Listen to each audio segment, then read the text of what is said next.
Assalamualaikum warahmatullahi wabarakatuh. Bismillahirrahmanirrahim. Puji syukur saya panjatkan kepada Allah Subhanahu wa taala atas rahmat dan karunia-Nya. Pada kesempatan kali ini saya akan memaparkan video dokumentasi tugas akhir saya yang berjudul Evaluasi Sistem Drainase pada Kawasan Pemukiman Samudra Residen Tanjung Halang, Bojonggede, Bogor. Pertama-tama saya akan berterima kasih kepada Bapak Almarhum Hari Agus Raharjo yang telah membimbing saya dan telah membantu saya menyelesaikan tugas akhir saya, serta Dewan Penguji yang akan menguji saya. Latar belakang dari penelitian saya itu adalah seiring jumlah penduduk yang semakin berkembang pada suatu kota atau kawasan, perlunya diimbangi dengan sarana dan prasarana yang memadai pada kawasan pemukiman. Itu adalah sistem drainase. Sistem drainase adalah rangkaian untuk membentuk upaya peraliran air, baik dari permukaan air maupun permukaan tanah, dari suatu daerah atau kawasan. Drainase merupakan bagian penting pada suatu kawasan pemukiman. Sistem drainase juga semestinya dirancang untuk menampung debit aliran yang normal, terutama pada saat musim hujan. Berdasarkan latar belakang yang saya buat, dapat diambil perumusan masalah. Yang pertama itu adalah faktor yang mempengaruhi genangan air pada sistem drainase di kawasan tersebut. Yang kedua itu adalah seberapa besar debit limpasan air hujan yang terjadi pada sistem drainase. Dan yang ketiga itu bagaimana efisiensi kapasitas pada sistem drainase. Tujuan penelitian saya ini untuk mengetahui faktor-faktor yang mempengaruhi genangan air pada sistem drainase dan mengevaluasi saluran drainase yang sudah ada. Selanjutnya saya akan menjelaskan tentang lokasi penelitian saya. Lokasinya itu ada di Kecamatan Bojonggede, Bogor, Kabupaten Bogor, Jawa Barat. Luas lahannya itu ada 551.580 meter persegi. Status lahannya itu hak milik bangunan.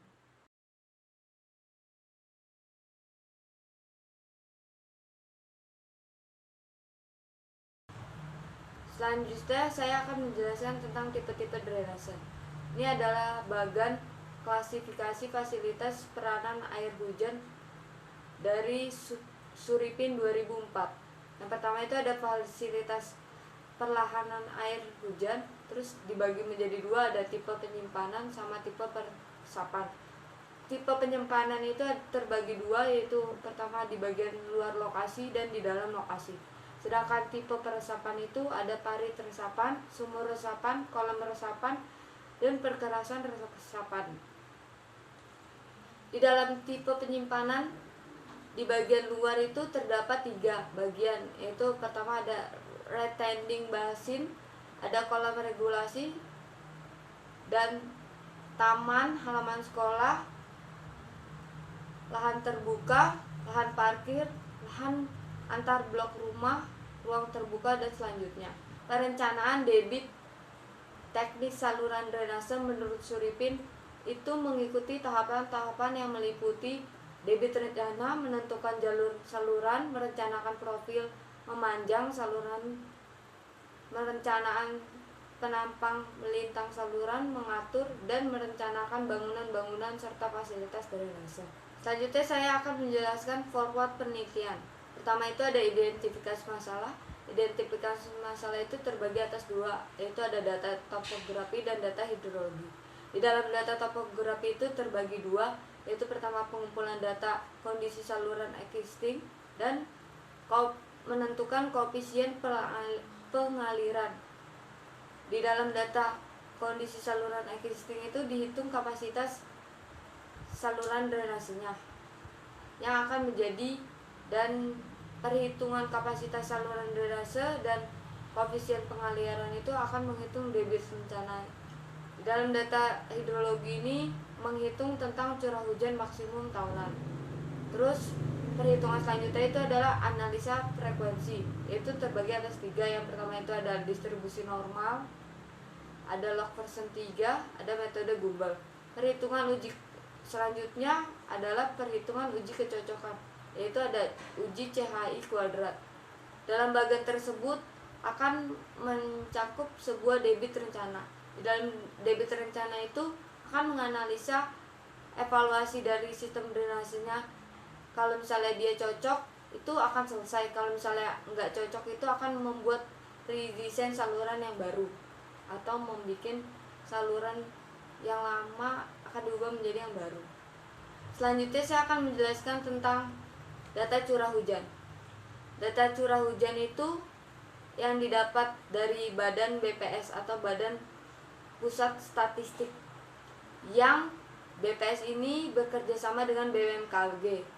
Data yang saya ambil itu di daerah Bojonggede, Tajur Halang, dan Dermaga. Dari data tersebut saya akan mendapatkan rata-rata curah hujan maksimum dari tahun ke tahun. Selanjutnya itu ada tabel curah hujan kurun waktu 10 tahun. Di sini ada dari 2009 sampai 2018, itu ada stasiun pertama itu ada Bojonggede, stasiun kedua itu ada Tajur Halang, dan stasiun ketiga adalah Dermaga. Dari data tersebut akan mencari rata-rata curah hujan maksimum. Selanjutnya dari data curah hujan tahun dari 2009 sampai 2018, setelah saya dapat dari rata-rata 3 stasiun tersebut, dan disitu ada X dikurang XRT, di mana X-nya itu nilai rata-rata varian. Kalau XRT-nya itu adalah perkiraan nilai yang diharapkan yang terjadi periode tahun ke tahun.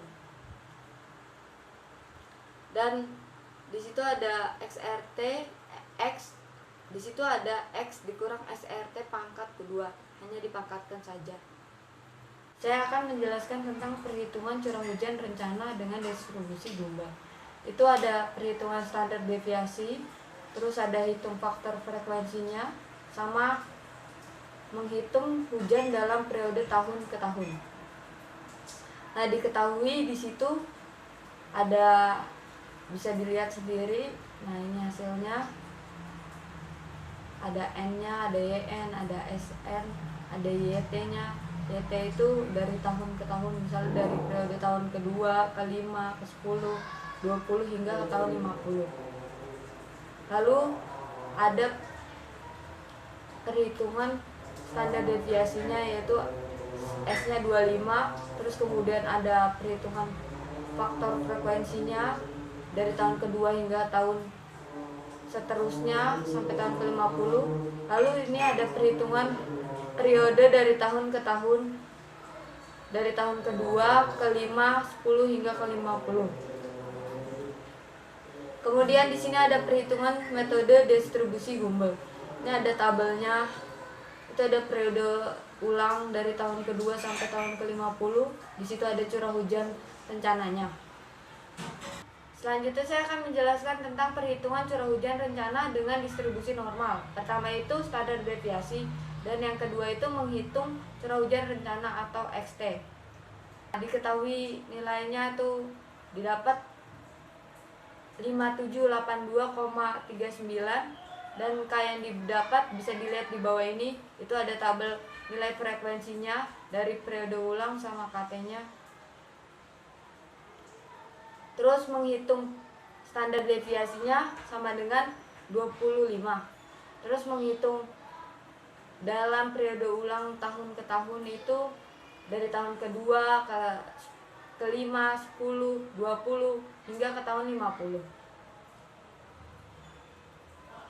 Ini adalah tabel perhitungan curah hujan dengan metode distribusi normal.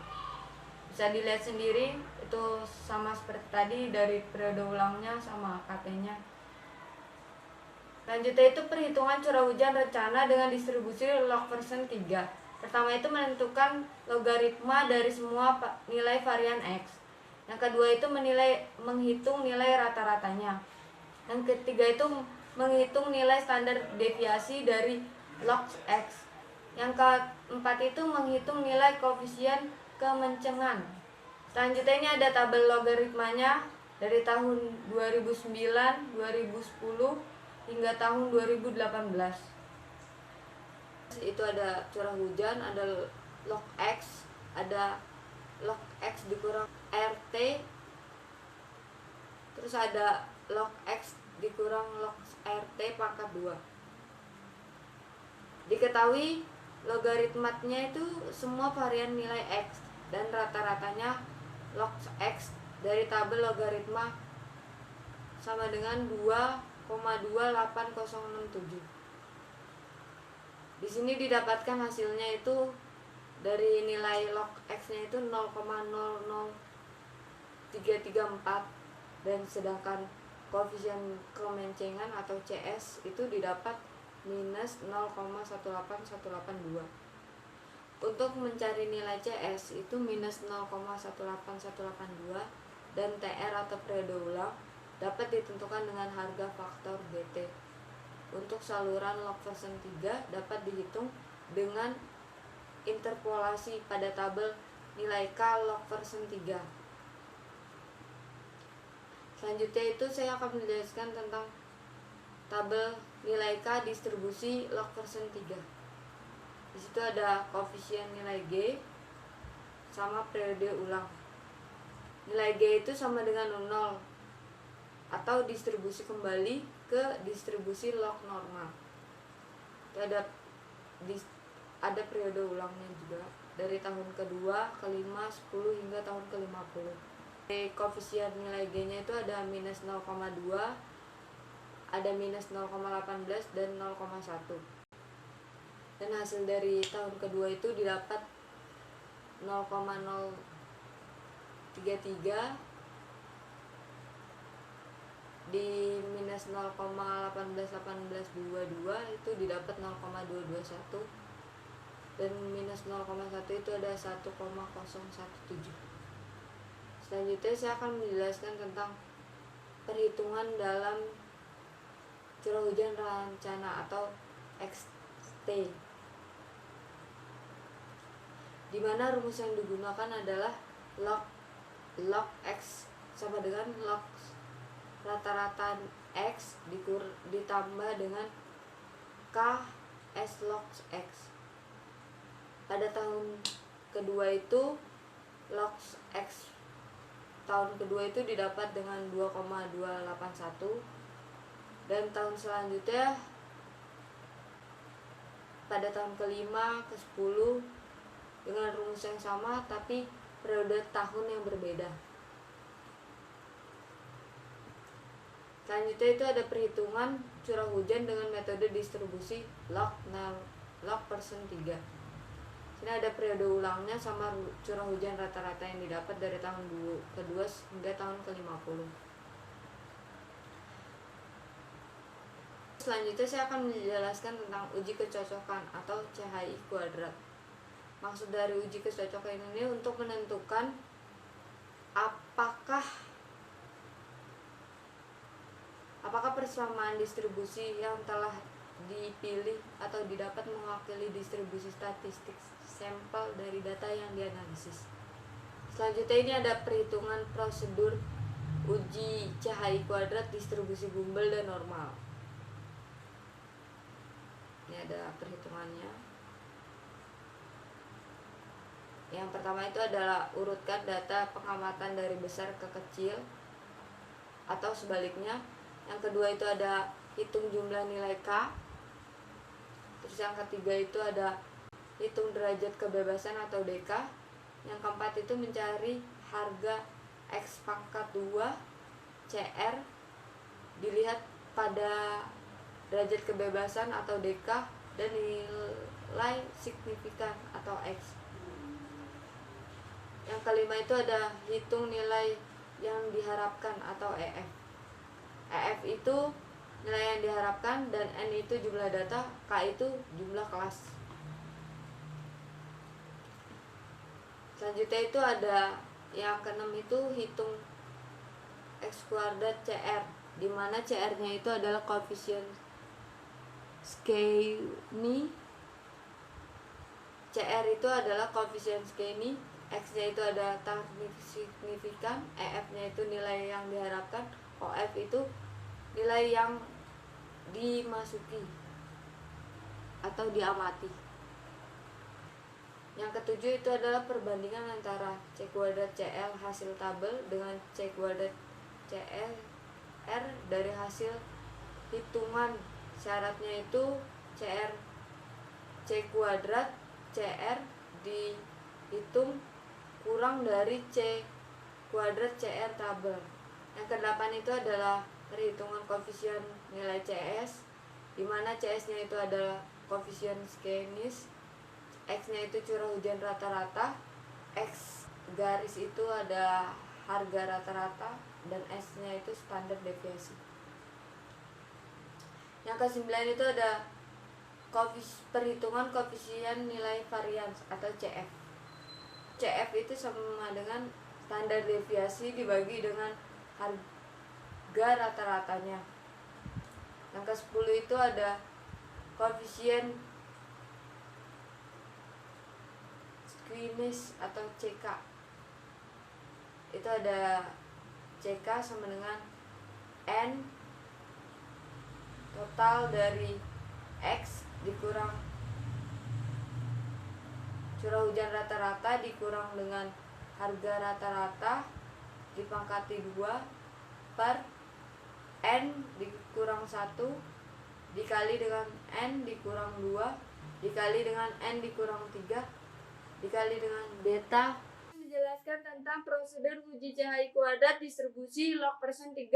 Pertama itu menghitung dari nilai pengamatan dari yang kecil ke terbesar, atau sebaliknya. Di sini ada tabel pengamatan uji CHI kuadrat log persen 3 dari tahun urutan terkecil sampai terbesar, itu urutan tahunnya. Terus ada log X, ada log X dikurang log RT, terus ada tabel log X dikurang log RT pangkat 2, dan tabel log X dikurang log RT pangkat 3. Yang kedua, saya akan menentukan batas kelas untuk distribusi log persen 3. Nah, di sini ada nilai AX-nya didapat 0,05463, dan di sini ada perhitungan X awal sama dengan X min dikurang setengah dari AX. Hasilnya itu 2,1595. Nah, ini mendapatkan tabel batas kelas untuk log persen 3. Terus yang ketiga itu bandingkan X kuadrat CR dengan tabel X kuadrat CR hasil hitungan.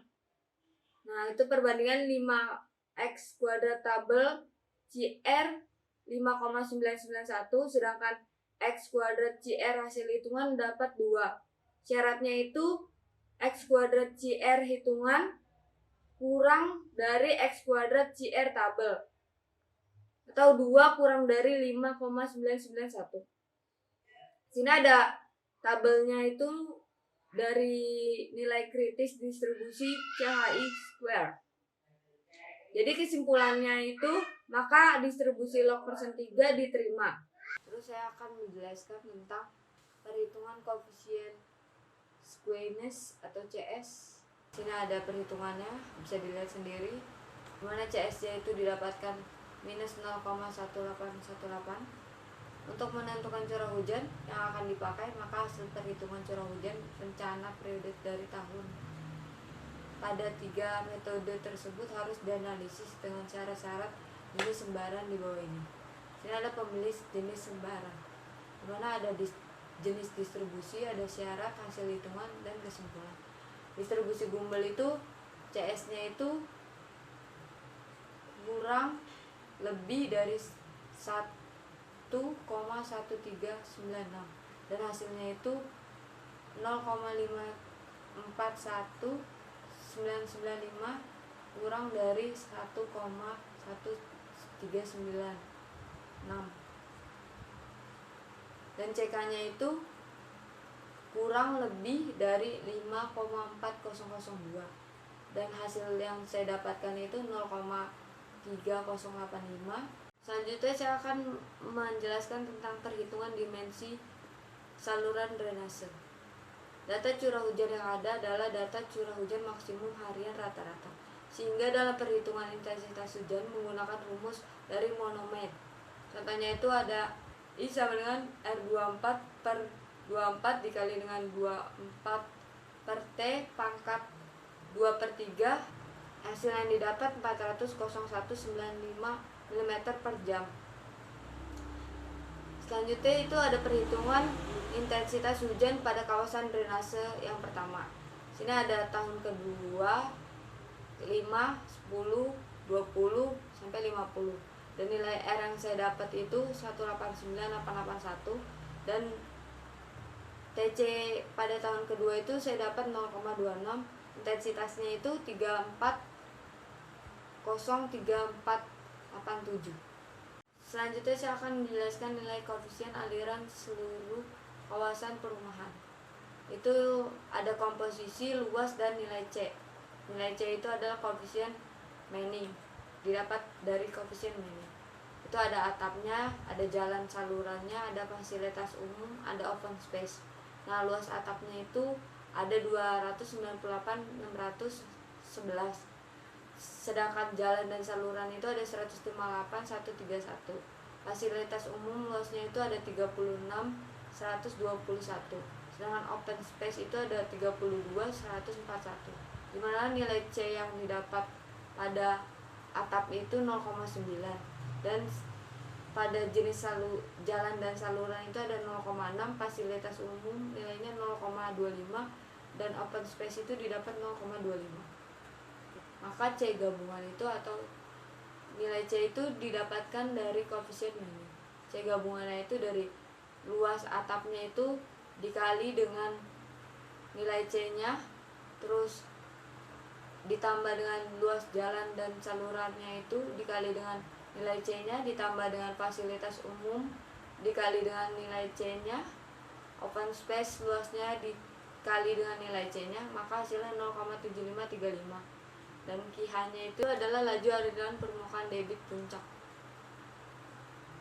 dimana rumusnya itu adalah 0,02778 dikali dengan C-nya itu 0,7535, atau koefisien aliran permukaan dikali dengan 400,0195 itu ada nilai intensitas hujannya, dikali dengan 525,004 itu ada luas daerahnya, dikali lagi dengan 10 pangkat minus 4, dan hasilnya itu 0,0440 meter kubik per detik. Selanjutnya ada perhitungan debit hujan pada saluran drainase utama yang pertama. Ini ada tabelnya, ada periode ulang, ada intensitas hujannya, ada koefisien alirannya, ada luas daerah yang ditinjau, KIH-nya itu laju alirannya, ini dari tahun kedua sampai tahun ke-50. Selanjutnya itu ada nilai koefisien aliran pada saluran drainase pertama, itu ada komposisinya, itu ada luasnya juga, ada nilai koefisien alirannya juga. Ya sama aja dari penjelasan yang pertama saya tadi. Pada slide 36 ini cara perhitungannya. Pertama itu menghitung debit alirannya, mendapatkan hasil 0,01398 meter kubik per detik. Terus yang kedua kemiringan salurannya 0,002. Terus ada koefisien Manning kekerasannya 0,025. Maka didapatkan P mencari P, mencari R, mencari A. Setelah menggunakan rumus Manning, maka Q sama dengan A dikali V. Ini sama aja menggunakan rumus interpolasi. Drainase utama 2. Ini dapat komposisi, luasnya, sama nilai C-nya. Maka C gabungannya adalah 0,8406. Sedangkan KIH-nya 0,0583 meter kubik per detik. Ini adalah cara perhitungannya. Pertama mendapatkan debit aliran itu 0,0583 meter kubik per detik. Terus kemiringan salurannya itu 0,002, sedangkan koefisien kekerasannya 0,025. Maka persamaannya didapat dari 2,27 dan 2,29. itu mencari P, R, sama H. Maka Q-nya itu sama dengan A kali V, sama seperti tadi. Terus mendapatkan hasilnya setelah diinterpolasi H-nya itu 0,34, dan dari persamaan 2,28 mendapatkan B. Maka B-nya itu 0,393 meter. Jadi dimensi saluran utama 2 pada kawasan drainase perumahan yang saya tinjau dengan lebar dasar atau B-nya itu 0,34 meter, sedangkan H-nya itu 0,393 meter dan tinggi jaganya 0,2 meter. Ini ada perhitungan intensitas hujan pada kawasan drainase utama 3. Sini ada periode ulangnya sama seperti tadi dari tahun ke-2 sampai tahun ke-50. Sini ada R, TC-nya dan I-nya. Setelah itu mencari nilai koefisien aliran seluruh kawasan perumahan.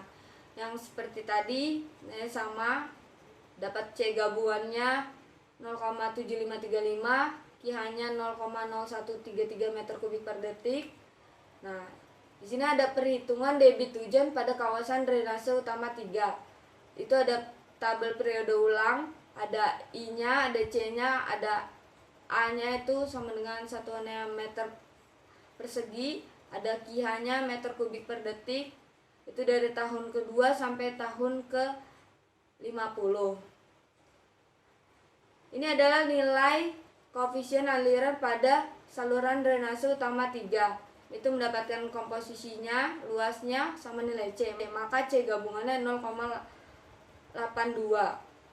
Sedangkan Q-nya 0,0048 meter kubik per detik. Ini cara perhitungannya, debit alirannya, kemiringan salurannya, koefisien kekerasannya. Setelah itu menggunakan rumus Manning, terus diinterpolasi mendapatkan H-nya, terus dan B-nya. Jadi saluran drainase utama 3 pada perumahan yang saya tinjau itu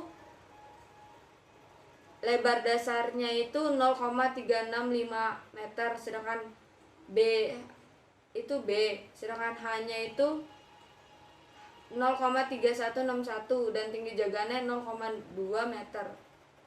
Sebelum saya mengakhiri video presentasi saya memberikan momen untuk